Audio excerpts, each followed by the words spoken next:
Seja bem-vindo a mais um episódio do Conexão BI, o podcast da Bluehem Inc. que conecta você, construtor, incorporador, corretor imobiliário, os melhores empreendedores e melhores especialistas das várias disciplinas que compõem o mundo da incorporação imobiliária e do ambiente construído. Hoje temos um tema que é muito importante para todas as construtoras, todas as incorporadoras, especialmente imobiliárias, porque passa pela parte de vendas. Nós vamos falar hoje sobre marketing, sobre posicionamento de marca, nós vamos falar também sobre branding. Temos aqui conosco para falar sobre esses temas o Gustavo Angeli, diretor criativo da Estúdio Nuzit, né? Exatamente, Pedro. Obrigado pelo convite, audiência, obrigado por estar presente e poder compartilhar um pouco mais sobre a história e como a gente trabalha. Fantástico. Quero já de antemão agradecer você pela sua audiência. Seja bem-vindo aqui aos canais da Bluehem Inc. Nós vamos transmitir esse podcast aqui pelo YouTube, pelo Spotify. Também temos nosso perfil no Instagram, no LinkedIn também temos. Você vai achar em todo canto por Pedro Basso ou @basso.pedro e também Bluehem Inc. Gustavo, branding, posicionamento de marca, marketing, o que te torna um profissional tão especial nesse tema, nesse assunto? Por que a nossa audiência deveria dar ouvidos especiais aqui para você? Pedro, obrigado pela pergunta. Primeiramente, o que a gente mais pode se dizer que de diferencial do estúdio e a forma como a gente trabalha é a profundidade que a gente pesquisa para cada desafio que é apresentado ao escritório. Então, não interessa quantas construtoras, quantos empreendimentos a gente pega, cada empreendimento que chega no escritório, na Nuzit, ela é um desafio novo, onde a gente vai fazer uma pesquisa muito profunda para entender muito claro quem que é o público desse empreendimento, qual que é o posicionamento que a gente quer fortalecer, qual que é a personalidade que esse empreendimento pode ter, para conseguir se conectar verdadeiramente com o público e conseguir o sucesso da marca do empreendimento e da construtora. Fantástico. Gustavo, há quanto tempo o estúdio Nuzit já está operando e quantas construtoras vocês já atenderam? O estúdio ele tem 8 anos já, desde 2017 a gente trabalha com uma parte de brand, ele oficialmente foi aberto, mas a equipe, os sócios, eles trabalham junto há 14 anos. Uhum. Então é uma equipe que já tem muito tempo de estrada bagagem. E nesses 14 anos nós atendemos mais de 36 construtoras diferentes, com diversos empreendimentos, chegando a mais de 70 empreendimentos. Só aqui na região de Balneário Camboriú, Itapema, Porto Belo, Floripa e até a Laguna. Sim, litoral catarinense de modo geral, litoral né? norte catarinense pegamos também. Toda essa parte aí a gente trabalhou. Fantástico. Aqui nós temos, por alguma perspectiva, né, um dos epicentros da incorporação imobiliária, né? Uhum. Valor de metro quadrado bastante elevado. O que é branding? O que é marketing? O que é posicionamento? O que significa esse monte de palavreado, Gustavo? Eu vou começar de trás para frente, Pedro, se me permite. Eu vou começar a falar o que é o logotipo, para começar a diferenciar e chegar até o que é o branding, que é a parte maior que engloba tudo isso. Um logotipo é a forma como uma empresa ela é identificada pelo público. É um símbolo, alguma palavra que identifica a minha empresa no meio de tantas outras empresas que tem no mercado. Então, no caso do Bluehem, é essa tipografia, essa letra escrito Bluehem e o símbolo desse prédio. A identidade são os elementos gráficos, elementos de texto, elementos como cores, fontes, que vai diferenciar uma empresa de outra. Primeiro, o logotipo identifica, a identidade diferencia. E a marca é todas as ações que a empresa, serviço ou produto fazem para gerar uma reputação na cabeça do público. Então, tudo que faz para gerar uma reputação é marca. E isso é muito grande, se você pensar bem. Não é só eu colocar meu logotipo na minha camiseta. Isso é uma pequena etapa. Mas Sim. É a forma como eu falo com essa pessoa, é a forma como eu recepciono essa pessoa, é a forma como eu me comunico com ela, é a forma como eu lido. Isso tudo ajuda a construir essa marca. Então, todos os pontos de interação que a empresa faz com um cliente pode ser considerado um esforço para reforço de marca. Então, a marca ela é algo muito mais amplo. Sim. Ela seria como tudo que as pessoas sentem sobre um produto, serviço ou empresa. E com a marca, você tem ações de marca que vão além da publicidade e além do marketing, né? Então, pensar bem, o marketing Eu falo no estúdio que é o construir mercado, é o mercando, seria assim. Como eu crio o mercado. Isso pode ser com publicidade, mas não somente com publicidade. A publicidade faz parte da grande universo do marketing. Mas a forma como eu atendo, o site que eu trabalho, a forma como eu me apresento, tudo isso são ações de marketing. Vou fazer uma ação de ativação, é marketing. Eu vou fazer uma embalagem, um catálogo diferenciado, com um tom, um jeito de falar diferenciado, também faz parte do marketing. Então, Sim. o marketing ele é uma forma ampla de você pensar como faço para gerar e criar mercados para conseguir fechar um negócio ou facilitar um negócio. Então, nesse universo todo, o branding, ele é, na verdade, se você analisar a origem da palavra, ela significa um sistema de gestão focado em criação e geração de valor para a marca. Então, a gente quer fazer o que com o branding? É uma forma de você gerir a tua empresa para gerar valor monetário para valorizar a tua empresa. Então, isso é branding. Não é só você pegar e criar um logotipo, é você gerar valor com isso. E você gera valor como? Como uma experiência do cliente, como os pontos de contato, a forma como eu vou me comunicar com esse cliente, ao tom de voz que eu tenho, minha personalidade, com um posicionamento bem claro, bem forte, bem marcante, que me diferencia dos outros. Tudo isso faz parte ajuda a eu me diferenciar e a elevar meu valor de marca perante o mercado. Fantástico. Você mencionou, né, até fez a brincadeira traduzindo para uma tradução livre, né, do marketing, o mercadando foi essa, né? Isso. Muitas vezes eu vejo colegas construtoras, incorporadores, que eles intencionalmente tentam alcançar todos os públicos, todos os mercados, por assim dizer, né? Você entende que isso é possível? É razoável propor como estratégia que uma construtora, uma incorporadora atinja todos os segmentos? Como é que é essa parte do posicionamento? Eu vejo que cada escolha é uma renúncia. Por quê? Toda vez que tu escolhe alguma coisa, que você faz uma escolha, você renuncia a outra. Ou você é uma coisa ou você é outra. Se você quer ser tudo para todos, você não é praticamente nada para ninguém. Então a definição do público é o principal ponto, é o principal pilar da marca, é a escolha e definição e identificação clara e profunda do público. No estúdio, a gente trabalha com 7 pilares da marca. Toda marca ela tem que ter 7 pilares. Que, assim como a construção, eles são a fundação do empreendimento, de um prédio, e é o que vai fazer com que o empreendimento consiga subir a altura que for, sólido e sem nenhum problema de cair. No brand funciona igual. São 7 pilares. O primeiro pilar é o público. Eu tenho que saber quem é meu público. Muito claro, muito bem definido, e não só o público comprador, AAA. Não. Homem, mulher, quantos anos vai ter, o que ela gosta de fazer, o que essas pessoas gostam de fazer. Elas trabalham ou não trabalham, são aposentados? Qual é o objetivo dele com o produto? Ele quer comprar para valorizar, quer comprar para alugar, quer comprar para vender, quer comprar para morar, quer comprar para ir nos finais de semana? São 6 formas diferentes de você usar você comunicar com o teu público. Sim. Então, se eu faço assim, meu público são todos os públicos, eu quero atingir todos os públicos, eu estou fragilizando para todo mundo a comunicação. Então, o primeiro é o público, o mais importante, é onde nós mais dedicamos tempo no estúdio, é a definição do público, a identificação dos gostos, tendências de consumo desse público. Depois vem o posicionamento. Como eu quero ser lembrado por esse público, na cabeça do público, lá dentro. Como eu quero ser lembrado? Eu quero ser lembrado como um empreendimento, ou como uma marca, uma construtora jovem, contemporânea, uma construtora sólida, ou uma construtora que testa, que faz coisas diferentes, que ela é inovadora ou disruptiva. O segundo é o posicionamento. O terceiro são os princípios que a marca vai ter. E esses princípios, eles se conectam tanto internamente quanto o público interno. Ele ajuda você a fixar o teu cliente,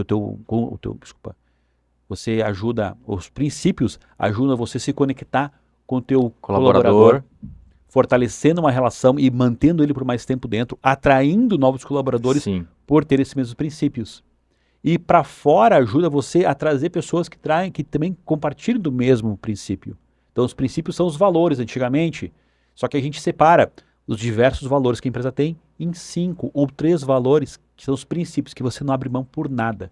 Tu não faz nada que vá contra esses 3 princípios, ou 5 princípios. Depois dos princípios vem a promessa. Qual que é a promessa? O que eu estou prometendo entregar? Isso é muito legal, porque quando você define e você registra, a gente promete entregar qualidade, que é um termo amplo e intangível. A gente tem que focar em coisas que a pessoa consiga entender. Eu entrego acabamentos refinados. Ok. Então, com isso em mente, eu consigo ter toda uma linha de comunicação que eu vou fortalecer e bater com o corretor, vou bater com o construtor, com a equipe de marketing, as mesmas promessas. E todos falam a mesma linguagem, o que facilita que o público final entenda e fixe a mensagem, que a gente é reconhecido pelo acabamento refinado. Então, a promessa é o 4º pilar. O 5º pilar é a proposta de valor. Quem faz comunicação é muito conhecido como Unique Selling Proposition, que é o único ponto que vai chamar a atenção, que a gente é conhecido pela qualidade de acabamento. Beleza, isso é um Unique Selling Proposition. Eu sei que quando eu vou comunicar, eu tenho que reforçar esse ponto, que é mais um ponto de clareza que vai ajudar o público a ter você no final. Depois da proposta de valor é o propósito. Também ele é uma ferramenta muito importante para conectar com o público interno e atrair talentos e reter talentos, o propósito. E por último, a personalidade, que é como eu quero ser visto, como eu quero ser lembrado para esse público. Então, esses 7 pilares, eles fazem com que a fundação da tua marca fique sólida o suficiente para você crescer o quanto você quiser. E quando você tem clareza desses 7 pilares, isso gera alinhamento de comunicação, interno e externo. Quem internamente sabe como se comunicar, sabe quem que é a marca, sabe quem que é o cliente. O público externo vai entender quem que é a marca, vai entender quais são os princípios e os objetivos dela. E por último, vai gerar muita adequação de comunicação. Tudo vai ser adequado. E o que é ser adequado faz sentido, você olha o produto, você olha a comunicação, você olha a marca da construtora, faz sentido. E é isso que a gente busca sempre. Tendo clareza, alinhamento e adequação, você tem consistência. E a marca, ela deseja sempre ter muita consistência. As marcas fortes são consistentes. Por isso que a gente tem esses 7 pilares que a gente luta para identificar e fortalecer nos nossos clientes. Consistência talvez seja essa coerência na comunicação, nos produtos, no serviço, sempre coerente, repetidas vezes até gerar essa consistência, né, essa identidade. Perfeito, Pedro, exatamente isso. Deixa eu te puxar um pouquinho mais nesse sentido, tá? De modo geral, muitos dos nossos negócios no mundo imobiliário começa com o terreno. A gente tá lá desenvolvendo o nosso empreendimento, de repente, às vezes vem um colega corretor, às vezes vem um próprio alguém que herdou alguma terra e vem com um negócio que muitas vezes não foi solicitado necessariamente, não foi ativamente prospectado pelo construtor, simplesmente surgiu, né? E a gente faz as viabilidades financeiras, viabilidades técnicas e tal, e o negócio fica de pé. Financeiramente ele faz muito sentido, né? Vamos supor, tentando contextualizar aqui, que a minha marca tenha identidade, ou ela tenha, vamos dizer assim, o público frente mar, né? E é um negócio que dá certo, é um negócio que eu já venho oferecendo para os meus clientes, que eu já criei uma certa identidade e tal. Meu público é o AAA, por assim dizer, né? Tá. De repente brota um super negócio, né? Um terreno, galinha morta que a gente chama muitas vezes, né? Um negócio que dá uma rentabilidade muito bacana, mas ele deixa de ser um prédio frente mar para ser um loteamento classe baixa. Estou sendo drástico aqui, né? E às vezes o construtor, né, o líder, o diretor da incorporadora fica, poxa, gostaria muito de trazer esse empreendimento para dentro da empresa, né? Ele tem um potencial muito bacana. Como é que isso funciona dentro do contexto de marca, né? De se posicionar, ele deveria ou não trazer esse empreendimento, ou ele traz esse empreendimento, mas ele abre uma outra marca, ele cria uma outra identidade, talvez adjacente à identidade principal. Como é que já aconteceu isso contigo? Sim. O que você aconselhou no momento? O que você aconselharia nossos colegas a fazer? Cara, é uma excelente pergunta. Semana passada aconteceu esse mesmo questionamento lá no estúdio. Uma empresa, ela veio com o mesmo cenário. Ela era especializada em AAA, empreendimentos gigantescos da cidade, uma das marcas mais antigas da cidade, e ela tinha a oportunidade de fazer um outro tipo de negócio em Itajaí, que estúdios. Uhum. O que não fecha muito. Estúdios para estudantes, por exemplo. Sim, unidades mais compactas e Isso, tal, claro, né? com um ambiente É o flat, só. o Isso, exatamente. loft. E na conversa, e isso que é o legal de você ter, claro, a clareza sobre quem é a marca, clareza e o pensamento como marca em si. Ele começou a falar assim, a gente tem lá, mas isso aqui, assim como você comentou, é um produto mais barato, mais simplesinho. Daí eu falei assim, cara, vamos mudar isso na cabeça, porque não é um produto mais simples, ele é uma outra categoria. Só de você ter a mudança de pensamento, você não está rebaixando o produto, você está só mudando a categoria do produto. E nisso, a sugestão minha para ele foi gerar uma nova marca. Que ela pode ter sido endossada pela marca maior, do AAA, mas que ela não seja a mesma. Por quê? Porque quando você fala de público, todo público ele deseja sempre o melhor e o maior. É assim que funciona o consumo. Quando eu vou comprar um carro, eu busco sempre o que é melhor para mim, o que eu desejo, que é sempre maior do que geralmente eu estou disposto a comprar. Eu olho para cima e não olho para baixo. E com empreendimentos acontece a mesma coisa. Eu vou olhar sempre o que é de melhor, não o que é de menor valor. Eu tento sempre elevar a minha exigência, a minha qualidade de produto. Quando você faz isso aí, você tem uma imagem alta, você não consegue descer. Porque se tu descer, não consegue mais subir. Então a orientação nesse caso é você gerar uma nova marca, pode ser endossada. Que nem foi aconteceu com a própria FG, ele fez isso, ela criou uma nova marca para produtos de maior densidade populacional, menores, longe do Brasil, da Terceira e da Atlântica. Eu acho que no caso deles foi a Neo G, se eu Neo não me G, engano, exatamente. né? Daí já tinha, acho que, sei lá, 8 apartamentos por andar, coisas que talvez eles Exato. nunca fariam na Atlântica ali, Isso, né? mas essa estratégia é correta. É a mesma qualidade, é a mesma abordagem, só que é um perfil diferente. E daí, com essa ideia você consegue abranger e ampliar bastante teu leque. Então você tem produtos claros para AAA, frente mar, que eu vou focar na qualidade máxima, no valor máximo do produto, vou trazer acabamentos diferenciados, e eu tenho os loteamentos, que é uma segunda mão, porque o negócio ele tem que se manter em pé. E não é sempre só o que eu vou conseguir o filé mignon do filé mignon da construção civil. Eu não consigo os melhores terrenos, porque os terrenos de Balneário Camboriú, eles estão rareando. Então, cada vez mais difícil de você encontrar um bom terreno em Balneário. Então, acontece que vai surgir as oportunidades. E você levar a tua marca a todas não funciona para tudo. Então, que nem eu falei antes no exemplo anterior.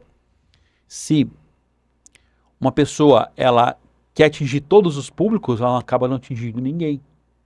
Então, é recomendado você atingir um público, uma gama menor de público, atingir com mais intensidade, do que você tentar abraçar todos os mercados e atingir todos com uma pequena intensidade. Sim. Então, nesse caso, eu sugiro surgir uma nova marca, com os mesmos princípios, pode compartilhar dos princípios, compartilhar dos valores, toda essa parte ele pode compartilhar, só que a abordagem é diferenciada. A nossa abordagem é uma abordagem mais simples, uma abordagem com um produto mais acessível para um público que está iniciando a vida. Então a gente quer fazer parte desse público no início da vida e quando ele for adulto ele vai para o nosso segundo produto, que é o AAA. Sim. Eu vejo também, Gustavo, vamos ver se você concorda. Para a empresa oferecer determinada experiência ou conjunto de experiências para a audiência dela, para o mercado dela, ela tem que estruturar a sua operação, ela tem que ter uma configuração de custos voltada para aquilo lá. Por exemplo, se uma empresa que vende frente mar tem, junto com as experiências do cliente, um relatório semanal com uma imagem de drone mostrando o desenvolvimento da construção, sei lá, um conjunto de vídeos feito dentro da construção lá e tal, o negócio subindo. Essa é a comunicação dela com o mercado atual, né? Às vezes, se ela for para uma baixo padrão, ela tem que mudar um pouco essa estrutura de custos, né? Porque às vezes o baixo padrão não esteja primeiramente tão interessado ou não veja tanto como qualidade esse acompanhamento semanal, né? E ele tem dificuldade de dissolver essa captura, né? Esse hábito que ele criou dentro da estrutura de custos de um baixo padrão, né? Tem empresas, tem construtoras aqui na região que pegam os potenciais clientes de helicóptero. Lá Sim. na cidade deles, vem lá de Curitiba e traz aqui. Poxa, com certeza tem uma configuração de custos para fazer isso, né? Uhum. E talvez ele não consiga fazer isso para o baixo padrão, né? Então, isso torna a operação do empreendedor muito complexa, dele tentar se endereçar para 3, 4, 5, 10 tipos de públicos diferentes. Para cada um deles, ele vai ter que, vamos dizer assim, reconfigurar, né? Reconfigurar, reestruturar a operação, reconfigurar os custos, porque ele não vai conseguir passear de helicóptero com todo mundo o tempo todo, né? Exato. Uhum. Então, alguns públicos aceitam e veem isso como valor e ele consegue embutir no preço e tal. Outros públicos, às vezes, não conseguem. Isso fica muito caro, muito complexo para ele administrar tudo. E não somente isso, né? Uma FG, que foi aqui talvez o exemplo que a gente usou, ele tem uma carteira de clientes, ou seja, nutriu por 20, 30 anos um cliente AAA. Né? E ele tem facilidade de comunicar, de acessar esse público, né? Às vezes, se ele partir para um baixo padrão ou um público mais econômico, ele já não tem aquela carteira de cliente, ele vai ter que prospectar do zero, né? Ele vai ter que criar a marca, criar a identidade dentro daquele novo mercado consumidor, né? Exato. Então isso torna também, de novo, a operação dele mais complexa, às vezes mais demorada e às vezes até mais arriscada. Exato, exato. Então, assim, pro público AAA, eu vendo, sei lá, 20 unidades por ano. Tô chutando aqui, né? E às vezes, pra classe mais econômica, ele nem sabe. Ele nunca operou lá, né? Então, isso torna mais, traz mais risco, né? Pode ser que ele tenha uma venda rápida ou uma venda talvez não tão rápida. Excelente ponto. Mas o importante é sempre você manter o contato com o público, entender o público. Pode ver que na nossa conversa aqui até agora sempre acabou indo pro principal pilar da marca, que é o público. Quem que é o público? Então, mesmo o público vamos falar, um público de produtos mais simples, ele tem carências emocionais que a gente precisa suprir. Sim. Eu não vou conseguir fazer uma tomada de drone, por exemplo, com esse da evolução da construção. Não vou conseguir trazer meus clientes de helicóptero para cá. Mas o acompanhamento da obra em fotos, o acompanhamento das obras em porcentagens em um site já supre uma carência, aquela carência de será que eu vou receber o que eu paguei? Porque todo mundo tem essa dúvida. Ainda mais na nossa região aqui. A nossa região, ela tem histórico, né, de problemas de você comprar um produto e não receber. Durante a pandemia, diversas construtoras quebraram por causa do preço do aço e do cimento que dispararam. E já estavam com o empreendimento inteiro vendido e não foi construído, que não conseguiram fazer isso, que não conseguiram dar a volta. Então, essa fama dessa insegurança da região, ela é verdadeira. E tu saber como você mitigar essa dúvida, não interessa o público, tem que ser mitigado. Sim. Então, beleza, não consigo fazer uma filmagem, mas uma foto dá para fazer. Faz uma foto mensal dentro de um site que apareça a porcentagem, o acompanhamento da obra, a pessoa vai estar satisfeita. Mas eu concordo contigo totalmente. Cada público é uma maneira diferenciada de você atingir, uma forma única, né, de você chegar nesse público. Não digo uma forma única, vou me rasurar aqui. Existem várias formas de chegar nos públicos, diversas formas diferentes. Mas cada uma tem que ter um pensamento para chegar naquele público. Seja do AAA, que vai ser é muito mais difícil chegar nesse público, porque são muito menos pessoas. E no público de um produto mais acessível, são outras formas, mas a dificuldade vai ser a mesma. Eu vou ter que construir uma marca nova e chamar parceiros para que eu consiga chegar naquele público.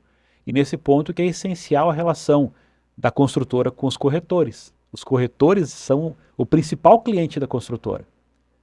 E muitas construtoras não perceberam isso. Que eles tentam, eles agem como se o corretor fosse um concorrente.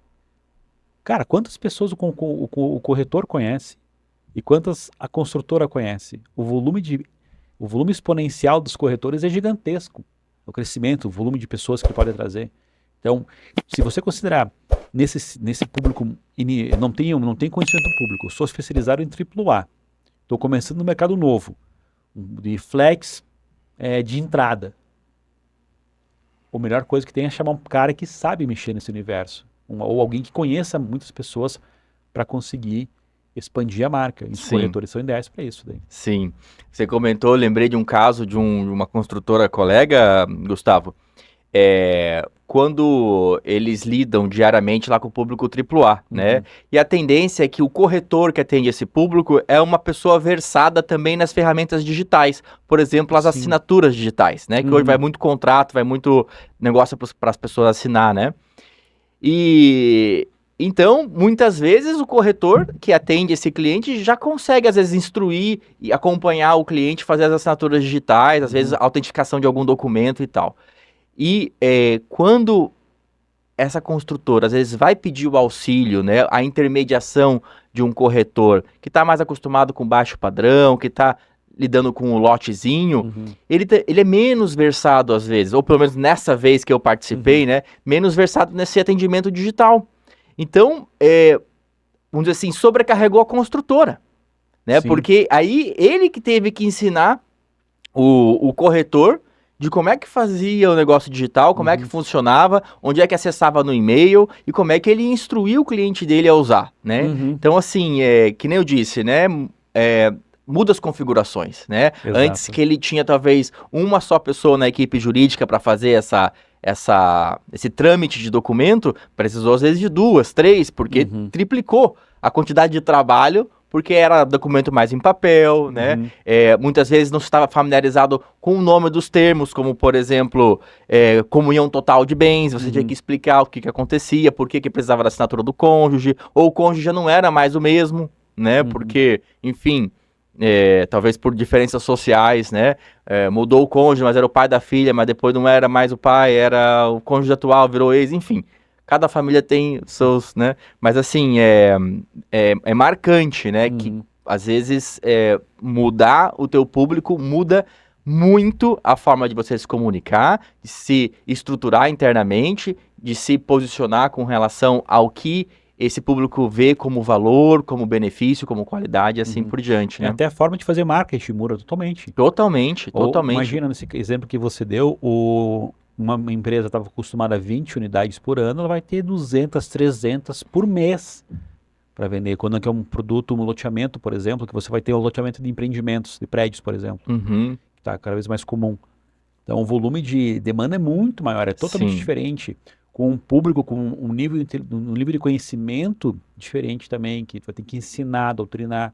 Então, tudo isso impacta a efetividade da marca ao longo do tempo, né? Uma vez eu fui num loteador aqui, bastante grande aqui da região de Camboriú, e no escritório deles, era um escritório relativamente grande, era uma laje inteira ali em Camboriú, e eu percebi que o maior departamento dele é o departamento de cobrança e renegociação de dívida. Ele tinha mais gente na cobrança e negociação de dívida do que engenharia, do que vendas, né? A inadimplência na incorporação nossa, nos prédios que a gente vende em Balneário, é 2% de inadimplência, né? Assim, frequentemente nem machuca o empreendimento em si, né?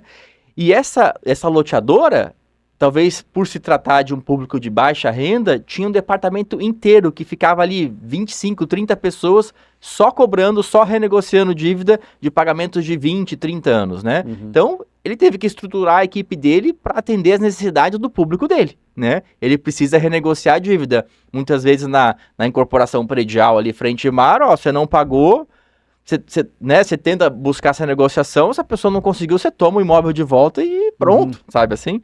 É uma maneira diferente de se portar diante desse segmento, desse mercado diferenciado. Mas eu queria, Gustavo, te perguntar, claro que marketing, branding, posicionamento serve para todas as marcas, né? Mesmo que a marca não faça isso consciente, inconsciente ela está fazendo. Algum tipo de percepção está se tendo dela, né? Exato. Mas eu queria trazer a tua opinião de que forma que a construtora incorporadora é diferente de outros segmentos ou de outras marcas. Por que construtora talvez tenha que prestar mais atenção ainda do que, digamos, uma loja de roupa ou, enfim, um dojo de jiu-jitsu, né? Por que faz a construtora especial, a incorporadora especial? Na verdade, a construtora não se diferencia muito de um empreendimento, de um produto em si. Na verdade, ele potencializa. Imagina assim, Se o chocolate Lacta só tivesse chocolate ao leite, só isso, 5 anos só vendendo chocolate ao leite, um produto só. Como é que ia ser essa comunicação? Ela ia ser muito mais massiva do que é hoje, pulverizada em diversas marcas, em diversos produtos, né, que ele possui hoje. Uma construtora não é diferente. Se tu pensar bem, a construtora ela tem um produto, normalmente, né, quando uma construtora ela tem um empreendimento por vez, ela tem um produto durante 5 anos. 1 ano mais ou menos para fechar o terreno, mais 1 ano para o projeto e mais 3 anos para subir o empreendimento. 3 a 4 anos, fica então, fica de 4 a 6 anos, né? Nisso ele vai gerar um volume aqui em Balneário Camboriú de uns 500 milhões. Cara, é 100 milhões por ano, se tu dividir isso. Um faturamento de 100 milhões por ano é muita grana. E o volume de comunicação, ele precisa ser compatível com o volume de verbo que vai entrar também. Não só para você conseguir ter uma comunicação que as pessoas que vai chegar no teu público, mas também porque a gente está no meio aqui em Balneário Camboriú de muitos concorrentes, um universo muito acirrado. Como eu falei contigo antes, se você pegar bem, ano passado em Itapema tivemos mais de 300 lançamentos de empreendimentos no ano. 300 registros de empreendimentos ano passado. 300 num ano, quase um por dia. Agora vamos colocar isso em Itapema, vamos colocar na cidade ao lado, que é Porto Belo, Balneário Camboriú, Itajaí, põe Penha junto e coloca também Pissarras junto. Esse universo todo ali, Barra Velha e Pissarras. Em 50 quilômetros de raio, a gente vai ter mais de 1.000 lançamentos por ano, novos por ano. De prédios, De né? prédios. Cada prédio com 50 unidades, sei lá Exato. quantas.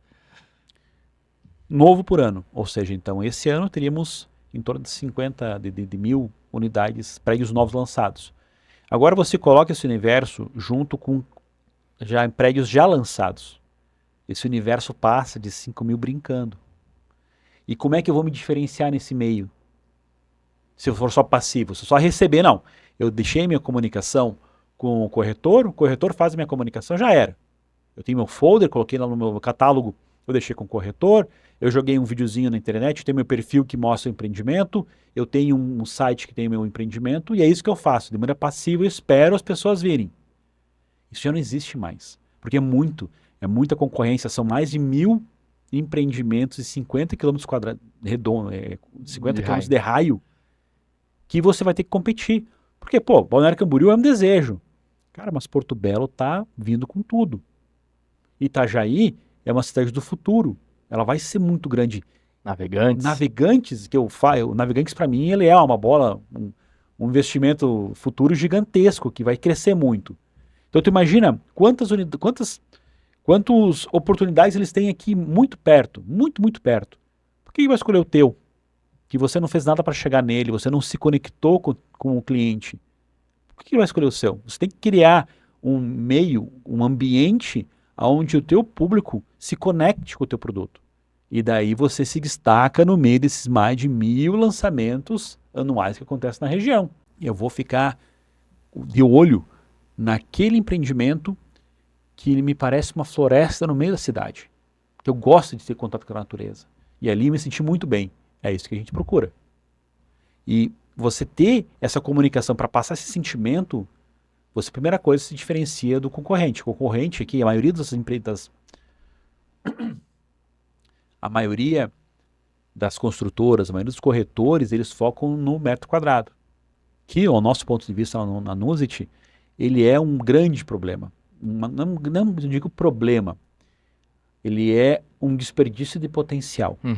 Porque quando você resume o teu produto ao valor do metro quadrado, tu está abrindo mão do conceito do empreendimento, da vivência que esse empreendimento vai possibilitar, das promessas que ele possui, qual que é o posicionamento desse produto, como é que ele vai se diferenciar dos outros, ele vai abrir mão das oportunidades de vivência, de curtir a vida naquele momento. Tu está abrindo mão também dos teus públicos, está jogando todo o teu público num balaio só. Você não está pensando que um público investidor, para ele é importante ter o custo do metro quadrado, para conseguir viabilizar lá na frente.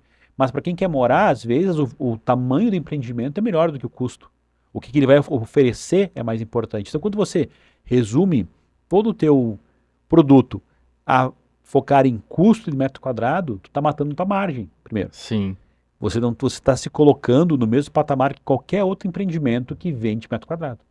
Por isso que quando a gente fala da importância de ter uma marca para um empreendimento, é você se desconectar do metro quadrado e você levar o teu produto a uma marca desejável. E quando você se conecta pelo sentimento e não pela razão, que é o metro quadrado, não tem comparação. Sim. Não tem como comparar um produto Apple com um produto Samsung se você gosta da Apple. Você nunca vai para o Samsung, porque você gostou da marca Apple. E a mesma coisa acontece com os empreendimentos. Se eu gosto da marca... não quero citar o nome aqui, mas a marca A ou a marca B em Balneário Camboriú, eu vou sempre olhar para ela com um olhar, com uma lente de admiração que me conectou. É uma lente que me fez me conectar com ela. Sim. E isso não tem como você tirar. Eu consigo pensar assim de algumas particularidades, né, que o mundo da incorporação imobiliária traz, que talvez não sejam todos os negócios, que tem muito a ver com essa posição de marca, de branding e os contatos, né, com o segmento e o público consumidor.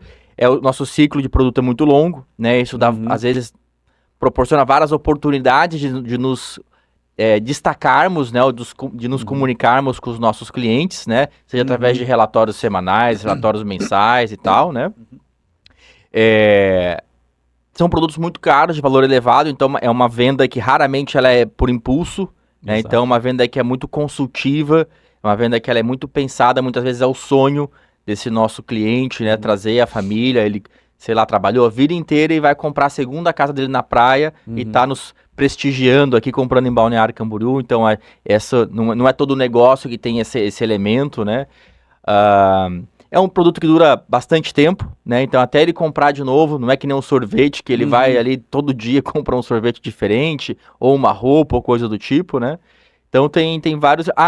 quem representa muitas vezes a primeira impressão, não a primeira impressão, tá? Mas a cara da nossa empresa, da nossa incorporadora, muitas vezes ela é projetada pro corretor de imóveis, ou seja, não é um colaborador nosso, né, que tá lá na frente, e ele vai trazer os vícios e virtudes dele, ao invés dos vícios e virtudes da marca em si, né? Então tem vários elementos que tornam a incorporação imobiliária diferente de um dojo de jiu-jitsu, né, de uma sorveteria, de uma loja de roupa, coisa do tipo assim, né? Exato. E daí a gente tem que adaptar o marketing, treinar os nossos colegas corretores, aproveitarmos essa oportunidade de ficarmos 5 anos, às vezes, em contato com o cliente, né? De, às vezes, uma comunicação direta, clara, e não vacilar também ajuda, né? Não atrasar a obra também ajuda. Então tem vários desses elementos, assim, pra gente trabalhar junto com o nosso público consumidor. Queria te perguntar também, Gustavo, tem alguns colegas que veem como se fosse uma linha de progressão. Ele está atendendo um público, vamos dizer assim, classe média, e ele acha que é uma evolução natural, ou talvez desejada por padrão, né?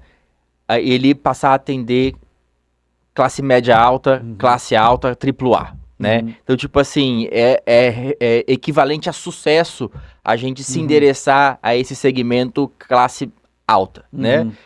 Como é que você vê, mais ou menos assim, você vê que atender esses segmentos tem essa visão de progresso, ou não, uma marca pode ser extremamente bem sucedida num segmento só? Eu vejo que existe esse desejo das pessoas que sempre querem atender um público mais elevado. Mas, na minha visão, não é uma regra e não é necessário, na verdade. E cada produto, ele vai suprir uma dor para um público diferente. É sempre assim que funciona. Hoje, nós temos muito poucos AAA, né, o AAA, muito pouco ultramilionários, ultra ricos no Brasil. Sim. Se todo mundo quer focar no ultra rico, vai sobrar mercado, vai sobrar produto. Vai. E os ricos vão ficar desabastecidos. Bom. Então, sempre que as empresas elas tentam ir todas para o mesmo caminho, outro público fica descoberto. Então, é um público que a gente pode focar para fechar negócio. Eu vejo que a questão de... Por isso que o branding, eu fiz questão de explicar que ele é um sistema de gestão. Porque você vai gerir a tua empresa para gerar lucro, vai gerar valor de marca. E muitas vezes esse sistema de gestão ele faz uma amálgama com o próprio negócio do cliente, com a gestão da empresa. Quando você vê que o teu produto ele atinge um público e esse público não tem concorrente, não tem por que mudar para mudar de público e para um público mais elevado. Então eu vou focar, primeiramente assim, primeiro vem o negócio e depois vem a marca. O negócio, como eu vou fazer ele ficar em pé? Quais são as formas de eu fazer esse negócio funcionar? Então, se eu tenho lá um público, eu atendo, eu tenho um produto de padrão A, que não é o AAA, é um padrão A, para os ricos, que não fica na beira-mar, fica na Terceira Avenida, em contato com a Terceira Avenida. Se eu tenho ali, são poucos prédios que tem naquela Terceira Avenida aqui em Balneário Camboriú, né? Tem muito mais na Brasil e na Atlântica do que na Terceira. Mas na Terceira Avenida, se ali eu tenho um público com desejo de compra, ou um público elevado, né? Um público bastante gente, com vontade de comprar, com dinheiro para pagar, com potencial de venda, de financiar de maneira tranquila, eu não tenho por que trocar esse público garantido por um AAA, só porque eu desejo fazer isso. Então, a marca vai muito de acordo com o público que eu estou focando. E não mais o desejo do dono. Às vezes o desejo do dono é o que faz a marca quebrar, a marca se perder a percepção, o valor da marca em si, porque o dono ele quis ir para um lado. E isso acontece muito quando há uma troca de direção, ou quando passa do pai para o filho, ou quando passa do criador para o sucessor. Sim. Esse sucessor, ele põe a visão dele no negócio. Sim. Imagina, o sucessor, ele foi desde pequeno, criado, construído dentro de uma construtora, mas o nível de vida do sucessor foi bem diferente do construtor. Geralmente o construtor começa de baixo para cima. Ele começa lá da base, trabalhou fazendo uma pequena casinha, foi crescendo e foi evoluindo até chegar num ponto que ele criou a construtora. O filho não, ele já vê a construtora pronta. Então, geralmente o filho quer elevar ainda mais o potencial da construtora. Só que ele não vê o negócio. Porque o negócio precisa de gente para deixar o negócio em pé. Talvez tenha um certo transporte, né, de conceito, no sentido de que talvez no imaginário coletivo, todo mundo quer sair de um Fiat para uma Ferrari, né? É um símbolo de progresso, de sucesso e tal. Mas não necessariamente você, como diretor de uma marca, queira que se você faz o Fiat, não necessariamente você tem que fazer a Ferrari, né? Não necessariamente do ponto de vista de marca, você transformar o teu Fiat que vende bem, que tem uma margem saudável, que é bem competitiva naquele segmento, não necessariamente você precisa transformar isso numa Ferrari. Não é necessariamente uma ideia de avanço, de sucesso, de evolução. São simplesmente mercados diferentes e tá tudo bem, né? O McDonald's é uma empresa super bem sucedida, mas que provavelmente não tem muitos pedidos de casamento lá dentro, né? E tá tudo bem, né? Ele serviu... que aqui McDonald's no Brasil é um pouco elite, né? Mas em todo lugar do mundo... McDonald's, assim, é o que tem de comida mais barata, né? E tá tudo bem, é aquela comida rapidinho, o cara tem meia hora de almoço, vai ali, sabe o que vai receber, já sabe até os menus de cor, as cores, tudo igual, né? Então tá tudo bem, ele não precisa ser um restaurante fino, não é necessariamente evolução para ele, né? Então, eu acho que isso muitas vezes o incorporador talvez ambicie se tornar uma empresa de AAA, mas não necessariamente isso significa sucesso ou evolução. Não é um próximo degrau na escada. Na verdade, pode ser um degrau, vamos dizer assim, um mesmo patamar, né? Isso. Não tem necessariamente uma hierarquia. Não quer dizer que eu vou atingir um público maior, é o sucesso da empresa, né? Não quer dizer. Muitas vezes o sucesso é você melhorar o que você já faz muito bem. Tem você deve conhecer melhor do que eu, né? A estratégia do Oceano Azul, né? De identificar um público que está sendo mal atendido, não está sendo atendido suficientemente e posicionar a sua marca lá. E esse público não necessariamente é um público mais rico, ou um público mais elitizado, um público mais bem educado. Às vezes é um público semelhante ao público que você atende, só que está sendo mal atendido e você vai suprir aquela necessidade, né? Exatamente. Se posicionar naquele grupo ali. Gustavo, a gente está chegando próximo do fim aqui do nosso bate-papo. Tem muito assunto para a gente abordar, né? Tem toda uma parte de vendas que também eu vejo como sendo talvez a celebração de um marketing, de um posicionamento bem feito. A gente talvez não tenha se aprofundado dessa vez, vou te convidar mais vezes para vir aqui. Fica à vontade, sempre será um prazer estar aqui contigo, Pedro. Com certeza. Meu caro, fala aqui para nossa audiência quais canais eles podem te encontrar, por onde que eles podem falar com o Nuzit. Pessoal, vocês conseguem encontrar Nuzit no Instagram, em nuzit.br e no site do estúdio, que é nuzit.com.br. Esses dois são os principais canais que a gente atua. Também estamos no LinkedIn, estamos também no Medium, que a gente está começando agora a desenvolver alguns estudos e alguns artigos, construção de artigos sobre branding e construtoras, mas sai só no comecinho, mas a gente consegue principalmente no Instagram e no nosso site. Tá. Nuzit é N-U-S-I-T. Exatamente. O que significa Nuzit? Ele vem da palavra inusitado. Ele é uma pequena parte central da palavra inusitado. Tá. Então, se você quiser falar com o Gustavo, entender um pouco mais, provocá-lo também, vá lá no Nuzit, N-U-S-I-T. E quero agradecer você, nossa audiência, né, que está conosco, dedicando essa atenção, talvez tentando melhorar suas boas práticas de gestão, melhorar seus conhecimentos. Então, parabéns para você. Para você encontrar a Bluehain ou eu mesmo, né, você pode procurar no Instagram, @basso.pedro. Temos também o site da internet bluehaininc.com. Temos o nosso canal no YouTube, que é Eng Pedro Basso. No LinkedIn também você pode me encontrar lá como LinkedIn/Pedro Basso. E nas redes sociais, de modo geral, acho que você não vai ter dificuldade de nos encontrar. Fique antenado para mais episódios do Conexão BI, todas as quintas-feiras, para você aprimorar ainda mais sua gestão, seu direcionamento da sua construtora, incorporadora ou imobiliária. Gustavo, obrigado. Eu que agradeço, Pedro. Obrigado pelo convite. Até mais. Até mais.